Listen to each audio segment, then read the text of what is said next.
all about energy. Et see on kõik energias kinni, et kui palju sul seda on eluenergias ja kui palju sa seda jagada saad teistega niimoodi. Ja siis laenates selle eelmisest armastuse rännakust panin, et see on energia ja armastus. Et kui me need kaks asja saame justkui nagu kaks hooba nagu kopajuhil või kraanajuhil need kätte niimoodi, saame seda tõsta. Ja eelduseks tasub võtta kahte asja. Et see kõigub kogu aeg, see elutahe, elujõud, kogu aeg kõigub, eks ole. On rohkem, on vähem, sõltub sellest, mis elu teeb, sõltub sellest, mis ma ise teen.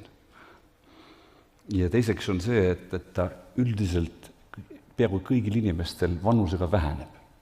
Sellega peab arvestama. Ja siis, kui me seda ei jälgi või ei tea või vastu seda pagana jõudu ei rakenda, siis ongi, et see toss lähebki nagu järjest välja.